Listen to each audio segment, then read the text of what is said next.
So in the beginning of the year, there were some disappointing teams in the NBA. You had the Denver Nuggets. They got their act together. Same with the Milwaukee Bucks. But another team that got off to a completely disappointing start that has still been disappointing, and we are over halfway through the NBA season, the Philadelphia 76ers. Yep, everything that could have gone wrong has went wrong for Philadelphia this year, and it's looking like Joel Embiid could get shut down for the rest of the regular season to undergo another knee surgery. Let's try to fix the 76ers. So what is going on, everybody? How is everybody doing today? A couple months ago, or honestly maybe even shorter than that, I did do a trading Joel Embiid Sixers rebuild. Now, that could be the most logical solution for this team, but today we are going to try to win with Joel Embiid and possibly Paul George as well. It's just because unless there is a great offer that makes sense, I don't want to take advantage of the CPU. I want to try to do something semi-realistic.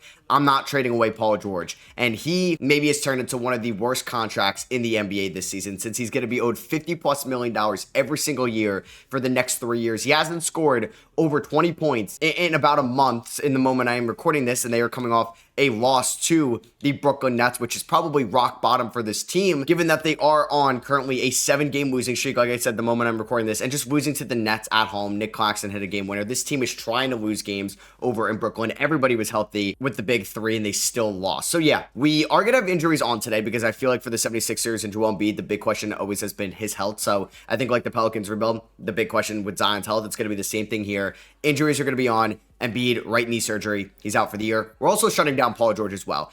He's been dealing with a couple injuries this year, a groin, an ankle, a finger injury. So he's got a dislocated left finger. He's out for the year. We are shutting him down because the Philadelphia 76ers first round pick is top 6 protected. If they are a bottom 6 team, they are able to keep their pick. And I just can't imagine like what a scenario could look like if they end up getting number 1 and they could draft Cooper Flag. So we're trying to get in that bottom 6. If not, that pick goes to OKC. We are still going to try to play the young guys. Now, a couple of the 76ers people that I follow on Twitter said the team is probably better off playing Embiid and Paul George because they'll probably lose more games. The young guys could maybe scratch off a couple wins, but Justin Edwards has looked great as an undrafted player out of Kentucky. I like them going from Caleb Martin to Quentin Grimes. We're going to look to extend him in the offseason. Maxey, I don't know if he's been disappointing this year. Yeah, the numbers are up, like 27 points, 6 assists, 1.8 steals, but he's definitely struggled with his efficiency as a number 1, and I think he really needs Joel Embiid healthy to succeed. Gershon is has been one of the best stories. We are re-signing him at the end of the year 100%, and I believe after the deadline, the Sixers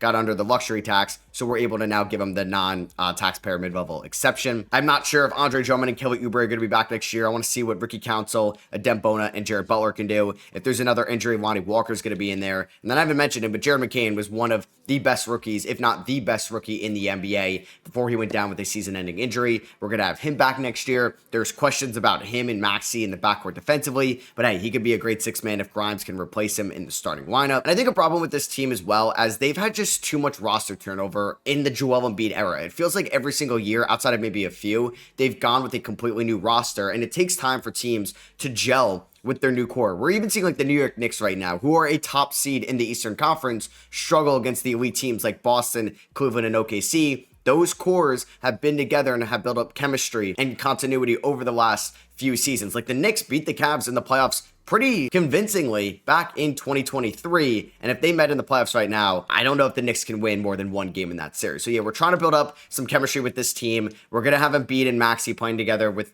probably the next couple of years, but Embiid is not getting any better.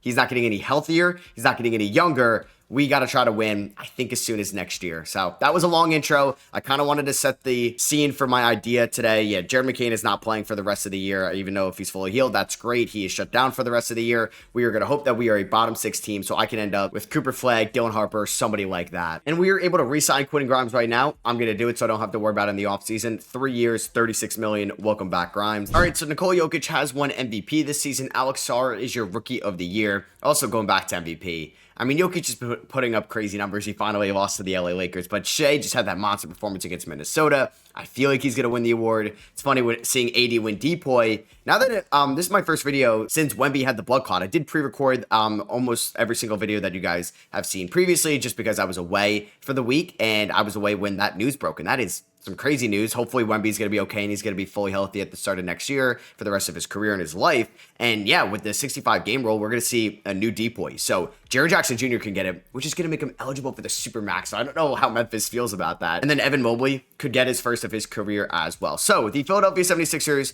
we did not make the play-in tournament. The Brooklyn Nets finished with a better win total than the 76ers. I think the Nets preseason win total was around 20 wins, and the Sixers was around 50 wins. And we finished with a 26-56 record. Like, mind-blowing numbers right there, which puts us with the fifth worst record in the NBA. So if we fall to 6, we're fine. If we fall to 7, that pick does go to OKC. And I think there is some blessing in disguise. Now, maybe, I don't know, the lottery gods do reward this team, or maybe they punish this team because they haven't really been able to stay healthy, and I feel like they've just not been going in the right direction over the last few years. But hey, Maxi's still really good, and he's 24 years old, and he's been reliable. Yeah, we got to figure out what's going on with Embiid on that new extension and Paul George on this current deal. But McCain looks great. I mean, I don't know if Oubre's going to be back, but Quentin Grimes looks really good for them. Gershon looks good. I think I'm going to find a better backup center than Drummond. I may even invest in like a Kaman Maui watch to get somebody that's reliable behind Embiid with all the injury concerns. We have Justin Edwards, who I like this year a ton. And then maybe one of these guys ends up being something for us, including a Dembona, the second round pick from the 2024 draft. And Ant and Evan Mobley are your conference finals MVPs. Donovan Mitchell versus Rudy Gobert. And Rudy Gobert ends up winning this one because he's got some help from Anthony Edwards. And he gets finals MVP this season with no Karl Anthony Towns, who's in New York. So I didn't put that on. I didn't give LeBron a farewell tour. I'm trying to override it. It's just not letting me, I guess, because there is a farewell tour now. I can import his player DNA, and I can look to do that, as we did lose Kyle Lowry and Eric Gordon as well. I think that's for the better for this team. So we do not retire Kyle Lowry's jersey number. He does get it retired by the Raptors. And this is massive. This is the 2025 draft lottery. We are there actually, at number 5, right? Like I said, if we fall to 6, we keep it. If we fall to 7, it goes to OKC. And if it's anything inside the top 6, we keep it. So, hey, maybe that moves up into the top 4. Let's see what happens. Like, just imagine if this team won 26 games this year and can't even keep their first round pick. That would just be so unlucky. All right, so there's been no surprises this far. Now, usually when that happens and they say that there's going to be a surprise, well, there you go. The Bulls have moved into the top 4. Just don't be me here at 7. Just don't be me here at 7, please. Please. Yes! Yes! We are able to keep our first round pick in the 2025 NBA draft. Even if it falls to 6, I'm okay with that. At least we're able to get some rookie in this class. So we actually do drop from 5 to 6, but we keep it. Thank God that pick is top 6 protected and not top 5 protected. So yes, Philadelphia gets the pick. Now this first round pick will go to OKC next year though. I mean, there's a chance it doesn't. It is top 4 protected, but if we're that bad next year, we have an issue. And this is all from the Al Horford salary dump. Like, OKC was operating in such an efficient way when they were going through that rebuild post Russell Westbrook and Paul George. And obviously they were able to get a franchise player out of those deals as well in Shai Gilgeous-Alexander. So I get my first round pick back. We are not getting Cooper Flagg or Dylan Harper or maybe Ace Bailey. Hey, maybe somebody falls in this draft. But I do believe that, I don't know, like maybe if the Sixers get lucky and they get Cooper Flagg, Josh Harris wouldn't fire Daryl Morey. But I do feel like this has to be the end of Nick Nurse and Daryl Morey in Philadelphia. So I'm firing a good coach. And it's funny, like also the trust the process coaches in Philadelphia. Like, you've had Doc Rivers, hasn't worked out. I guess Nick Nurse hasn't worked out. Is Brett Brown the best 76ers coach in the Joel Embiid era? So unfortunately, Josh Longstaff got blocked. Same with Sam Cassell and Mitch Johnson, some of the top assistants. We are going that route. And yeah, we're going to get Chris Quinn, the top assistant in Miami. He's always kind of been in the recruiting cycle to become a next head coach in this league. Maybe he's going to end up replacing Spo in Miami down the line, but here he's going to become the new Philadelphia 76ers head coach. We're trying to get a little bit younger, a little bit more open-minded, and maybe take a page out of the LA Lakers book. I don't know. I guess Redick is young, but he's a former player. So here are the mock drafts. Flagg going number 1 to Charlotte, Chicago, Ace Bailey 2, Dylan Harper 3 to the Wizards, Yegor Demon to the Jazz there at 4, William McNeely 5, and Edgecombe 6. I would love Edgecombe. I would love McNeely. I don't really want to take a true point guard. Like, I don't know if I want Yegor Demon or Dylan Harper or Jeremiah Fears. I would definitely go for Con Knipple. I wouldn't probably go for Kasper Shakushonis. And we do own some future draft picks as well from the Clippers, a la the James Harden trade. So we do own some picks to Philadelphia from the James Harden trade as well, but those could be some potential assets. Now, if we moved up to like number 2, I would have had talks with Utah about like moving down. If like say Utah was 5 and I was 2, I would have sacrificed Dylan Harper to get off this Paul George contract, and Utah can take it. They can get Dylan Harper, but that's not going to happen. So we may just have to try to win with this PG contract,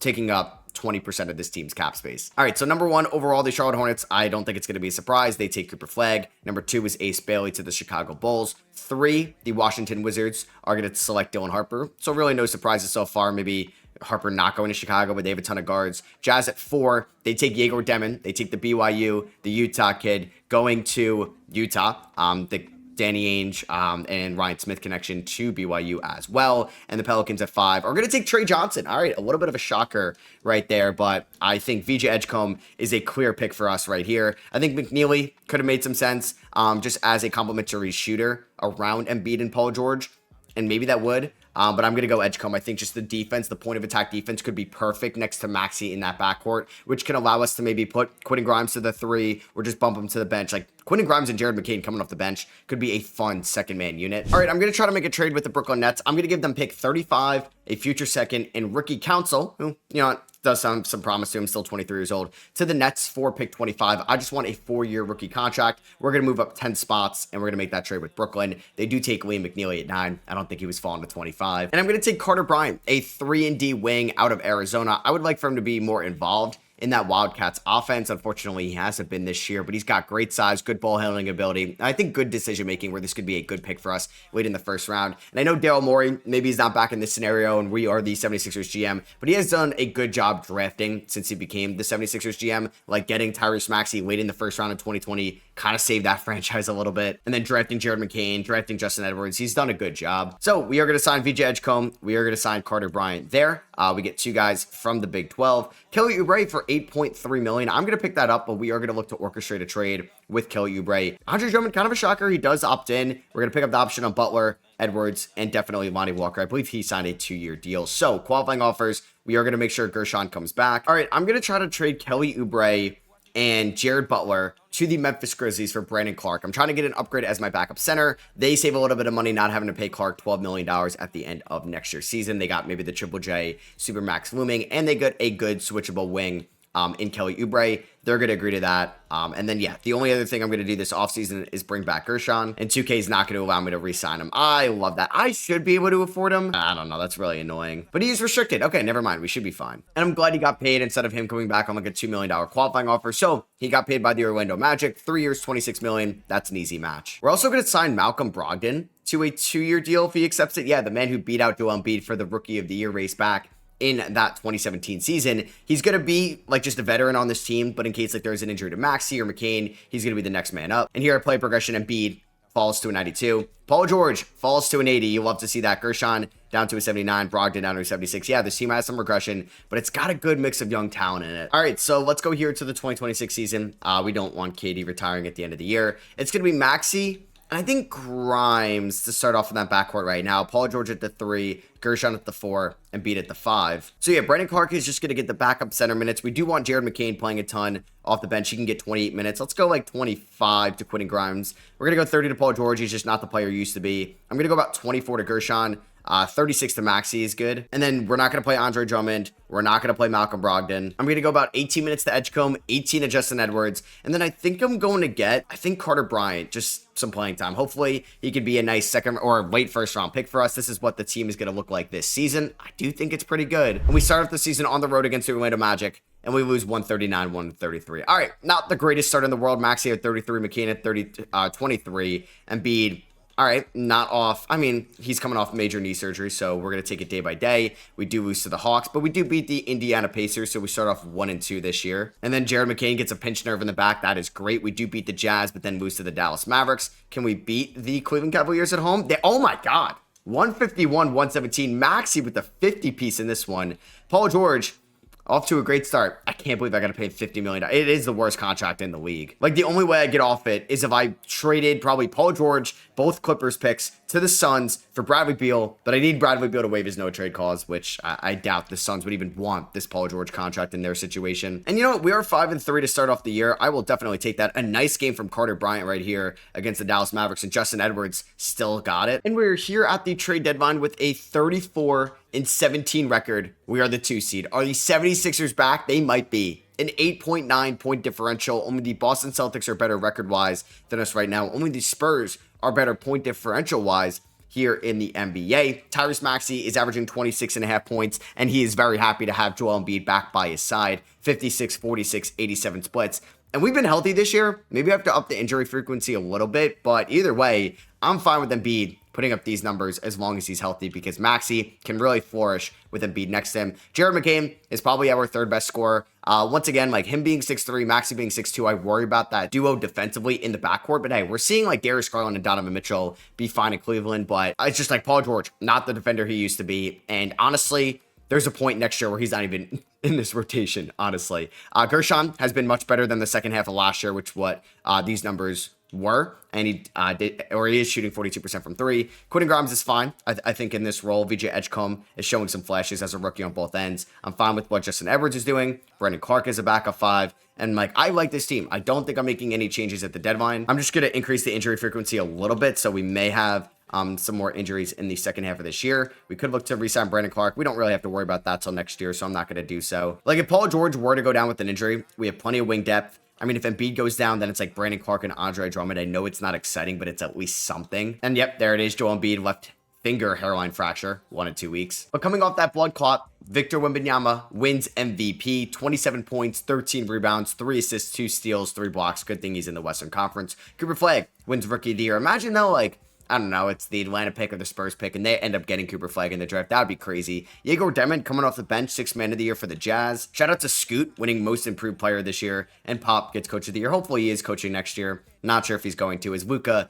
on the Lakers on All-NBA first team? Cooper Flag as a rookie on All-NBA second team, okay. And we did get Joel Embiid on All-NBA third team. 21 points, 11 rebounds, 3.6 assists, 52, 38, 92 splits. He did play a lot of games this year for Joel Embiid standards. Wow, he only missed 1 game. 81 games, so he only missed 1 game with that finger injury. And he was also an all-defensive second team guy. So he may have sold his soul health-wise for this season, but you know what? If we can win a title, hopefully it would be worth it for Embiid. Edgecombe ends up on all-rookie second team. And we finished the year as the 1 seed in the Eastern Conference. I believe they were the 1 seed in that 2021 season when they lost in round number 2 to the Atlanta Hawks. Sorry to bring that up, Sixers fans. But this team finished with a 9.5 point differential. Damn, is this our Eastern Conference to lose? We had the best point differential in the NBA. I think we are going to still start Paul George, but man, do I not want to. I really don't.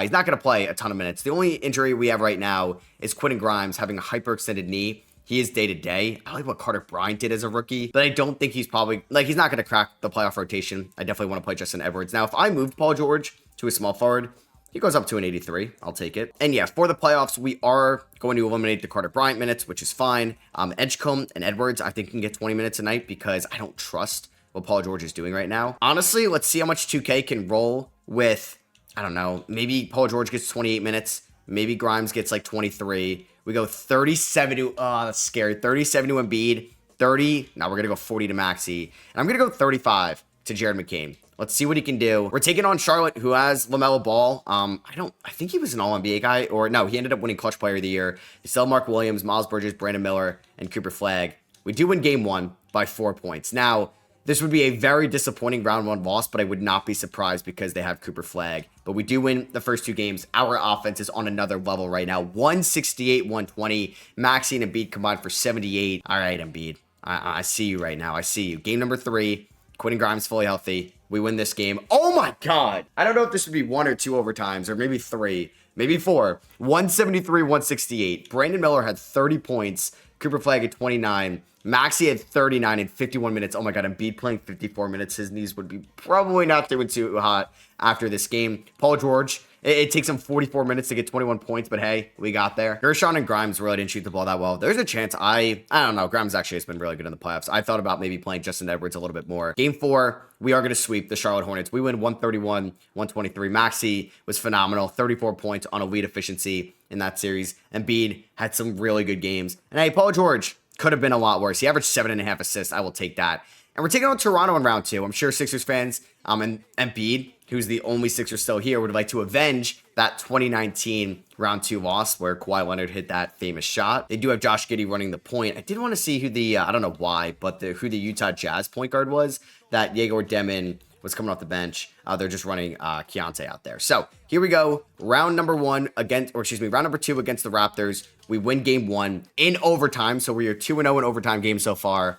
And we won this one by 8. Game number 2 is going to go to Toronto. That is our first playoff loss. We lose 109-103. 7-20 from the field for Paul George. 5-14 for Maxey. Game 3 goes to Philadelphia. This is also cool too because you got Maxey versus Quickly. These two were teammates at Kentucky together. Embiid with a great game. Maxey with 41. We are 2 games away from Embiid's first conference finals, but it's going to still have to be 2 more games because we do lose game number 4 by 17. I'm not sure if I want to mess with the rotation a little bit because Paul George is shooting 38% from the field in round 2 and Justin Edwards is shooting 36%. I don't know if I could really throw out Edgecombe at the 3.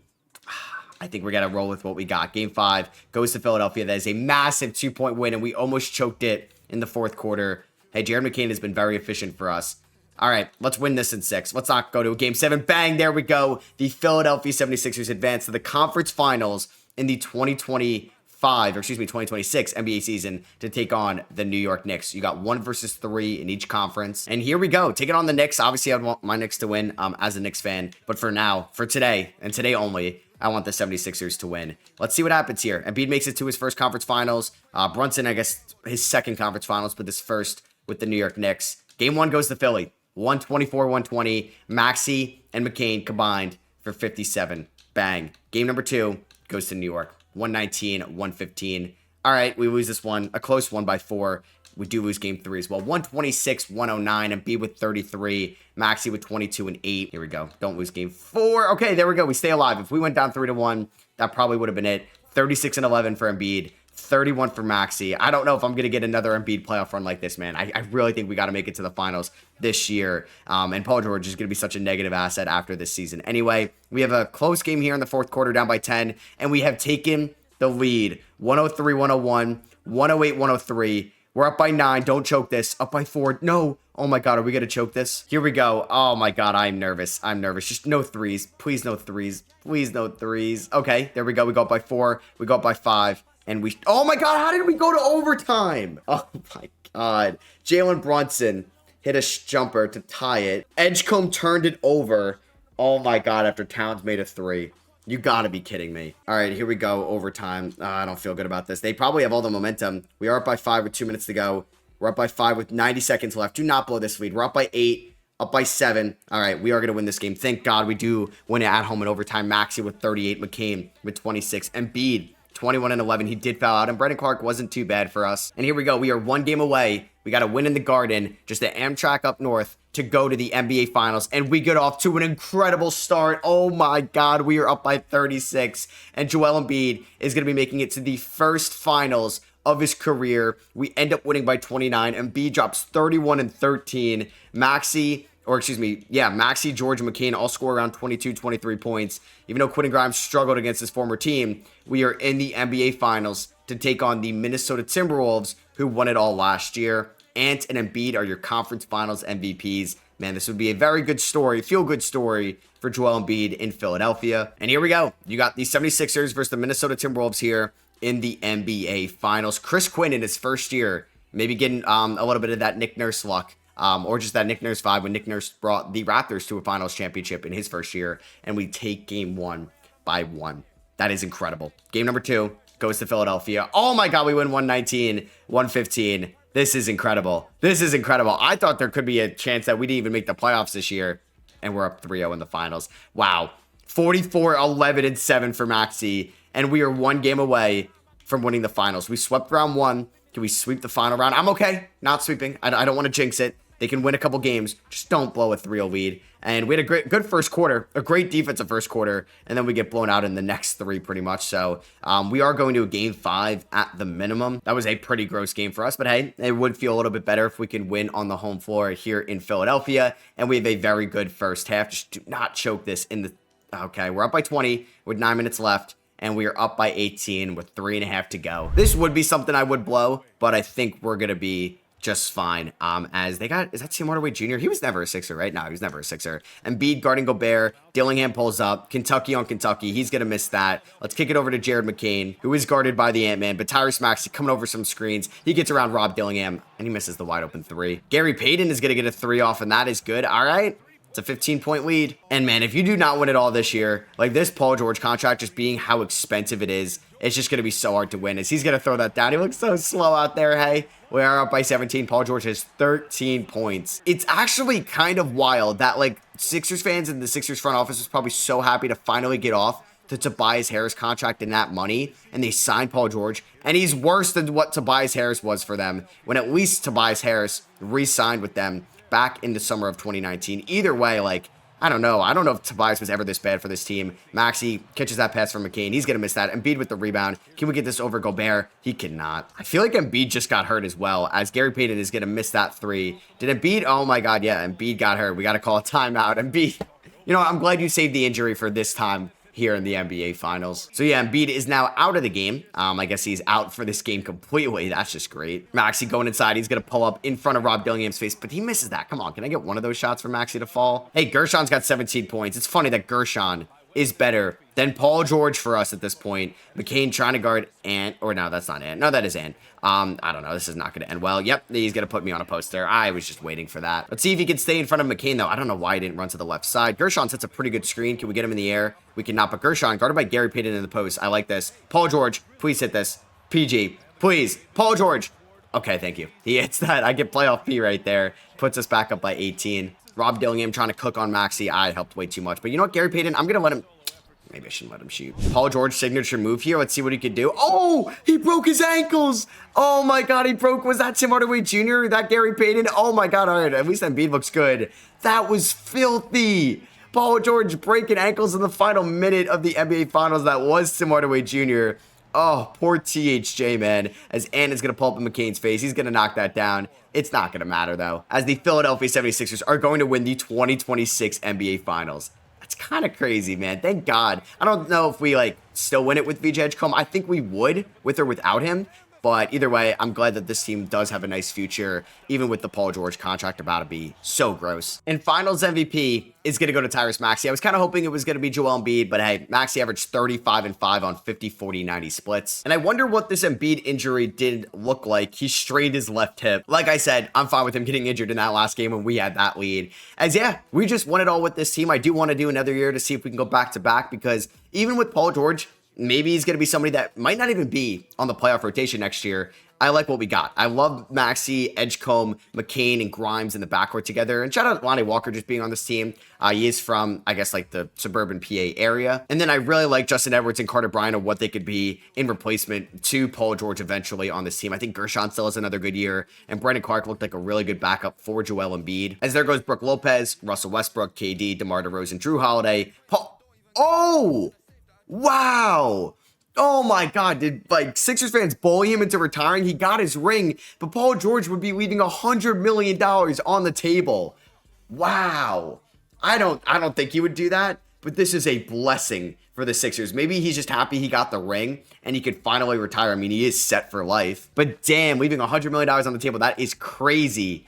I mean, I am not complaining. That helps us out a lot. And Eric Spoelstra retires. Damn, Chris Quinn could have been the head coach there. But hey, he just won a finals for us in his first year. KD, Russ, and Paul George all head to the Hall of Fame. So KD ended up retiring anyway. KD and Russ get their jersey retired. That is insane that I now have $50 million freed up this offseason. That is going to be massive. And hey, we're going to get more Justin Edwards and Carter Bryant minutes, which I think was going to be the inevitable forward duo when we got later in the year. So OKC lost out on a top 10 pick last year. They get our pick at 30. Hey, I guess that was a good salary dump from Al Horford. All right, I want to see if I can make this trade with the Orlando Magic. I'm giving them a good pick in 2029, a swap best between us and the Clippers, and a Dembona in exchange for pick 11. They're going to say no, but we do have some seconds I could throw in here, including my 2027 second, and I'll give you the Warriors 28 second. They're going to agree to that, so now I have the 11th overall pick in this year's draft. As Darren Peterson goes once to the Pelicans, they pass up on Cameron Boozer and AJ Debinca, who goes now to OKC, and the Suns somehow get lucky there at 3. And I love this pick for us at 11. Jaden Quintans. I'm gonna butcher his name. I haven't really dug deep into his film yet because he's not eligible for the 25 draft. He's a 26 prospect. He had to spend 2 years at Arizona State. Not sure if he can hit the transfer portal, but he's gonna be, I think, a top 10 pick in that 26 draft. He has shown great flashes this year at Arizona State, and he gives us, I think, foundation in the post Embiid era. And obviously could be somebody that could be, I think, a better backup than a Dembona if Embiid goes down or Brandon Clark goes down, and he could step up as a rookie. So let's see who OKC took at pick number 30 with our first round pick. It was Malachi Moreno, a big man out of Kentucky. So we're going to sign JQ right there to his rookie contract. I'm going to pick up this team option on Brogdon. Not sure if this could be in a trade. Obviously picking up that deal on Jared McCain. We're going to look to extend Justin Edwards. And I don't think I have cap space. Yeah, like we're still over the cap right now because we are paying Maxey and Embiid a decent amount of money. And then you got the Grimes contract. Gershon, Yabusele, JQ, all these guys are getting paid. Brandon Clark's still making $12 million a year. So I honestly thought I had a little bit more money to play with here on this market. And I have like the rotation figured out. Like we have Embiid, Clark, and then we have a good third string center. Like you got Gershon at the 4, Carter Bryant and Edwards at the 3. You have McCain and Grimes and Maxey and Edgecombe. I guess I wouldn't mind trying to get some power forward depth. I mean, Tobias Harris bringing him back would be funny. You know what? On the minimum, why not? Maybe Sixers fans would forgive him. And I'm going to try to bring back Kelly Oubre. And you know what? Let's bring back all familiar faces here. KJ Martin as well. I don't know if I could sign him on a minimum. Can I give him like $3 million a year? He does not want that. All right, you're not worth it then. So we'll go after Dean Wade, I think. So we're gonna get Harris, we're gonna get Oubre, we're gonna renounce the rights of Walker and Drummond. I'm gonna also try to sign Dean Wade as well. And Justin Edwards got a deal from the Bucks, 3 years, $31 million. That is perfect. We are gonna match that. I'm glad he got paid as well because he was just gonna come back on the qualifying offer. It's Luka leaves the Lakers to go to the Bulls. How about that? And the Lakers did get Trae Young to replace him. So Maxey regresses, which is odd. And Embiid regresses, which makes sense. And then you got McCain going up, Grimes going up, Edgecombe going up. I do wonder, I feel like we could be more active this year at the deadline as well if we're going to look for maybe an upgrade over Gershon at the 4. But he was good for us last year. I still can't believe Paul George retired. All right, so I think we're going to sacrifice some of the defense and we are going to go Maxey and McCain in the backcourt to start things off. Even though, I don't know, I think Edgecombe could be a great fit there as well. We are going to make Edgecombe, I don't think I want him getting backup point guard minutes. I think he could be just an overall wing for us. McCain can be kind of getting those backup 1 minutes. All right, so I don't really know how this would work out, but I'm going to go a 5-man bench of Edgecombe being the 6th man, Grimes, Carter Bryant, Clark, and JQ. And then the starting 5 is going to be Maxey and McCain playing a bunch, and Embiid 33 minutes a night. Hopefully he can just stay healthy throughout the regular season. And then we got 25 minutes to Edwards and Gershon. So like I said, I do think this team could be more active at the deadline. I didn't make a trade last year. We'll see what happens this year. We get off to a 2-1 start. The offense looks great, man. 125 to 88, a win in an Eastern Conference Finals rematch against the Knicks. And then we beat the Magic. Then beat at 34, McCain at 23. We did lose to the Pistons, but hey, Cade is him. And we beat the Pacers by 1. Hey, we do have that clutch gene. How is Justin Edwards looking to start off the year? Man, what a pick for Daryl Morey as an undrafted player. Edgecombe is off to a good start as like a nice combo wing hybrid guy off the bench. And this is brutal. Justin Edwards breaks his left leg. He's going to be out 6 to 8 weeks. So I think that immediately is going to make Carter Bryant the starting small forward, who I think could get some good reps in there. He's been off to maybe not the best start in the world. And then we are going to insert, I think, Kelly Oubre into the rotation. All right, so at the trade deadline, we are 30-21. Not as good this year as we were last year. We're kind of like in the middle of the pack of the Eastern Conference. Maybe we do miss Paul George somehow. We do have a 4.3 point differential, so we could end up becoming a top 4 seed in the East. We've had a few injuries this year to McCain and Gershon, but nothing too crazy. McCain has been getting better and better. 50, 42, 93 splits. Like I said, I just don't know about him and Maxey in the backcourt defensively. And do we try to upgrade the wings a little bit better? Like Justin Edwards has been good offensively, but could we try to get somebody better defensively? I think if I can, I'm going to try to upgrade the power forward spot at the deadline. Maybe Carter Bryant hasn't taken a step efficiency-wise that I would have liked him to. I think Edgecombe is really good defensively. I don't know if I would play him at the 3 at 6'4". Quentin Grimes is now shooting 40% from 3. Like, we could put him at the 3 as well. And Embiid's numbers are falling off a little bit. He's 32. He's going to be 33. But hopefully, offensively, like, this team can be carried by Maxey and McCain and some of the supporting cast. All right, so Jeremy Sohan was pretty bad in 2026 with the Spurs. He just got non-tendered. He's been better with the Kings this year, putting up way better numbers. Could I maybe look to trade for him? I don't think he got an extension by this team, right? No, so $2 million a year. We're basically going all in for the rest of the season. I would throw in probably Dean Wade. And then could I give you the Clippers pick in 28 and a 2031 first round pick for Jeremy Sohan? They're going to say no. I feel like I'm close to it, but I don't want to like gut the team's future draft capital. Like I still want to be realistic here, even if this is going to be the final year. I was kind of hoping there'd be like some veteran that signed for $2 million that I could try to trade for, but it's just a bunch of young guys right now. And I'm going to trade Malcolm Brogdon in a 2028 second for Precious Achiuwa, who's actually under a nice contract at about $8.2 million a year this year and next year. I mean, not the best defender in the world, definitely not in real life, but I think he's a little bit better in this game. We're trading with the Charlotte Hornets here. I'm going to make this deal. I think it just gives us a little bit more insurance in case there's an injury to Gershon. And I think like JQ's not going to get minutes for the rest of the year, and I'm going to give those 7 at least to Precious right now. Maybe I'm going to lower Carter Bryant down to 15. Honestly, maybe down to like 13. He's been inefficient this year. We'll go 14 to Precious. I know it's not like the biggest move in the world, but I think it could help us on the margins. And hey, this is why you have depth. Quentin Grimes breaks his right leg. He's out 6 to 8 weeks here in March. There's a chance he's going to be fine for the playoffs. You never know with 2K. But that's going to be a big blow. And yep, we are going to get him back here before the playoffs. Oh, but we are definitely going to miss Maxey for the playoffs. Breaks his right leg. He's out 6 to 8 weeks. That's our top guy. All right, so we're about to see something that we haven't seen before.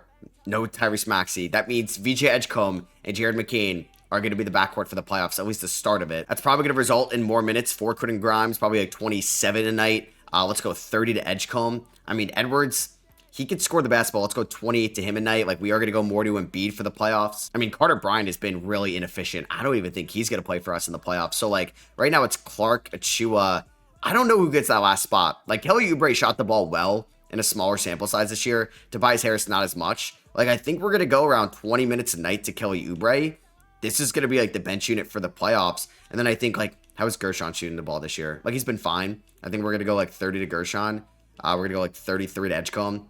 We're going to go 36 to Jared McCain. We're going to rely a ton on him. Now, if somebody else goes down right now, we may be screwed. Actually, we are currently the 7th seed. Oh, man. 6th seed. We're fighting right now for the 6th seed, so we might be a play-in tournament team. Wait, Maxey's back.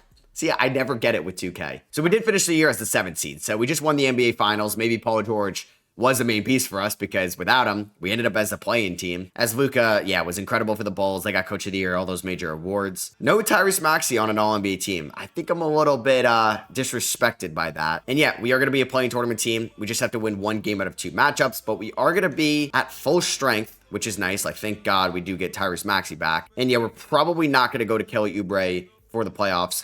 I think we're going to go to Edgecombe over Quentin Grimes. I mean, they were both great for us, so I think we can maybe go 25. We'll go 24 to each, Precious and Brandon Clark. Actually, I think Precious is going to get like 12 minutes a night.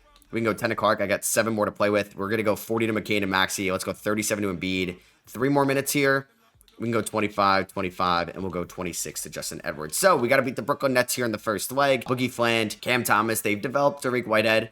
Cam Johnson's still there. Vucevic, yeah, so they never really sold any of their guys, and they've added guys like Vucevic and Bobby Portis. Not sure if that was the correct route to go, but hey, I may lose to them, honestly. Jordy Fernandez does a great job in 2K, and he's doing a great job in real life. Are they really going to beat us? I guess we've come full circle. The reason why I thought about this rebuild is because the Nets beat the Sixers in real life with a much inferior team, and I think the same thing here. They beat us, and we had a much better team than them. So here we go, backs against the wall to take on the Cavs. Oh my God, that is brutal. Garland, Mitchell, Mobley, Allen, Tyson, Hunter, like, it seems pretty much at full strength. We're screwed. We're screwed. Am I really going to win the NBA Finals to not make the playoffs the next year? We're going to lose 2 straight home games, too. That's kind of embarrassing. Come on. Wow. Great third quarter. Good start to the fourth. Don't blow this. And we do win in 5, so we're not done yet. Maxey and McCain combined for 74 points. There's probably a little bit of Embiid regression, and we're taking on the Bulls. I mean, like, can Embiid just dominate Marvin Bagley? Please? I know they have Luka and Kobe White, but that's really not a good defensive duo. So here we go. Can we pull off the 8-1 upset? Well, it's going to be without Gershon Novoselic, who broke his hand, and he's going to be out for at least round 1. So just because Precious can't shoot, I think I'm going to go with Kelly Oubre as the starting power forward. Game 1 goes to the Bulls. They beat us by 20. Luka puts up a 41-point triple-double. Come on, Embiid. Can you dominate Marvin Bagley, please? All right, we lose game 2 by 1 point. Oh, we had to steal 1 in Chicago, and unfortunately, we couldn't do that. Game number 3. Hey, we do win by 1 in overtime. Damn, we could have been up 2 games to 1. Game number 4 goes to Philadelphia. Every home team has won so far. I mean, Kelly Oubre has been really bad for us, so I think I gotta bench him. I just can't play Justin Edwards at the 4, so I think we're just gonna swap him and Precious. I think we're gonna go around 27 minutes a night to Achiuwa here. Oh, God, he's been equally as bad, but I think he just provides a little bit better defense. I don't really know. I'm just kind of desperate for a power forward right now as we end up losing by 9 here. All right, because I can't play Edgecombe at the 4. I don't really want to play Edwards. I mean, he's 6'7", but he's been so bad shooting the ball as well. Game 6, backs against the wall at home. Can we force a game 7 against the 1-seeded Bulls after potentially not even making the playoffs as a whole if we didn't have that second half comeback against the Cavs? We're choking it real hard right now, but hey, we end up winning by 10. We force a game 7. Here we go. Let's go out strong. Let's not get blown out here in game 7. We get outscored by 11 in the first quarter. Our defense has kind of been atrocious. 76 first half points. Are you kidding me? 77 first half points. We're down by 21. Oh my God. We've given up high 30s every quarter. Jeez. Our defense was abysmal. 39, 38, 37, 35. The Bulls scored in every quarter. 149 total points. Ace Bailey dropped 37 on our heads. But you know what? We won that 2026 NBA Finals, so I don't care. I got Embiid a ring. I got Paul George a ring. And we developed, I think, a good core for the future. You have the Blazers versus the, versus the Hawks in the NBA Finals. And Scoot gets a Finals MVP as Luka got Conference Finals MVP, even though they lost. So yeah, we do still have those, like, at least one Clippers pick going forward. You do have the eventual Embiid replacement in JQ. You have, I guess, aging power forwards, but hey, you got Carter Bryant, who can maybe develop still. You got Edwards. You got McCain and Maxey, Edgecombe and Grimes. It's a good team. And I'm very happy with this rebuild. I hope you guys are as well. And if you did enjoy it, appreciate you dropping a thumbs up. Let me know in the comments, what does Philadelphia do here? Do they just trade Embiid in the offseason? I don't think you can get off of the Paul George contract. Do they fire Nick Nurse? Do they fire Daryl Morey? What do they do? Hit that subscribe button if you guys are not already, and I'll catch you all on the next one. Peace.